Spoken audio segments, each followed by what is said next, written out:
என்னது சிவகார்த்திகேயன் ஏ.ஆர். முருகதாஸ் படத்துக்கு இத்தனை கோடி பட்ஜெட்டா? பிரமாண்டம் தயாரோ? சிவகார்த்திகேயன் நடிப்பில் கடைசியாக அயலான் திரைப்படம் வெளியானது. பிரின்ஸ் படத்தின் தோல்வியால் ரொம்பவே துவண்டிருந்த சிவகார்த்திகேயன் மாவீரன், அயலான் என்று வரிசையாக 2 ஹிட் படங்களை கொடுத்து மீண்டும் எழுந்துவிட்டார். இதனால் அவரது ரசிகர்கள் உற்சாகமடைந்தனர். தற்போது அவர் ராஜ்குமார் பெரியசாமி இயக்கத்தில் அமரன் படத்தில் நடித்திருக்கிறார். இந்த படத்துக்கு அடுத்தபடியாக ஏ.ஆர். முருகதாஸ் இயக்கத்தில் நடித்து வருகிறார் சிவா. சிவகார்த்திகேயன் டாப் 10 ஹீரோக்களில் ஒருவராக இருக்கிறார். தேர்ந்தெடுக்கும் கதைகள் கமர்ஷியலாக இருப்பதால் சிறுவர், சிறுமிகள் மத்தியில் அவருக்கு நல்ல கிரேஸ் உண்டு. அதேபோல் குடும்பத்தினரும் சிவாவின் படங்களை விரும்பி பார்க்கின்றனர். விஜயும் இப்போது சினிமாவிலிருந்து ஒதுங்கவிருப்பதால் கண்டிப்பாக அவர் இடத்தை சிவகார்த்திகேயன் ரீப்ளேஸ் செய்வார் என்று எஸ்.கே. ரசிகர்கள் கூற ஆரம்பித்திருக்கின்றனர். அவரது நடிப்பில் கடைசியாக அயலான் திரைப்படம் வெளியாகி சூப்பர் ஹிட் அடித்தது. வசூல் வேட்டை, முக்கியமாக தனுஷால் சிவகார்த்திகேயன் சினிமாவில் அறிமுகப்படுத்தப்பட்டவர். அவரது நடிப்பில் வெளியான கேப்டன் வில்லர் திரைப்படத்தை விட அயலான் நல்ல ரெஸ்பான்ஸை பெற்றது. எஸ்.கே. ரசிகர்கள் எதிர்பார்த்தபடியே பொங்கல் ரேஸில் சிவகார்த்திகேயன் வென்றுவிட்டார் என்றே பலரும் சொல்கிறார்கள். ஏனெனில் அயலான் திரைப்படத்தின் வசூல் 75 கோடி ரூபாயை தாண்டிவிட்டது. எதிர்பார்ப்பில் அமரன், அயலான் படத்துக்குப் பிறகு அவரது நடிப்பில் அமரன் திரைப்படம் உருவாகியிருக்கிறது.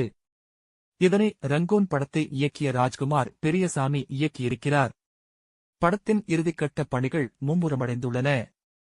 சிவகார்த்திகேயனின் பிறந்த நாளை முன்னிட்டு சமீபத்தில் படத்தின் பெயர், டீசர், போஸ்டர்கள் என அப்டேட்டுகளாக குவிந்து ரசிகர்களை உச்சக்கட்ட மகிழ்ச்சியில் ஆழ்த்தியது. இந்திய ராணுவ வீரர் முகுந்த் வரதராஜனின் பயோபிக்காக இப்படம் உருவாகியிருப்பது குறிப்பிடத்தக்கது. ஏ.ஆர். முருகதாசுடன் கூட்டணி, அமரன் படத்தில் நடித்து முடித்திருக்கும் சிவகார்த்திகேயன் இப்போது ஏ.ஆர். முருகதாஸ் இயக்கத்தில் ஒரு படத்தில் நடிக்க கமிட்டாகியிருக்கிறார்.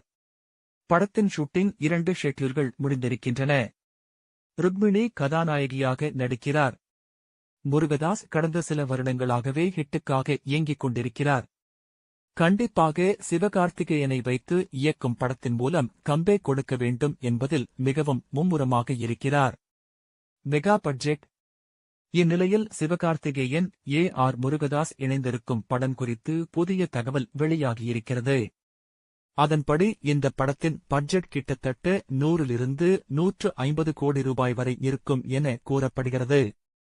ஒருவேளை இதுதான் பட்ஜெட் எனில் சிவகார்த்திகேயனின் கரியரில் அதிக பட்ஜெட்டில் உருவாகும் படம் இதுவாகத்தான் இருக்கும் என்பது குறிப்பிடத்தக்கது.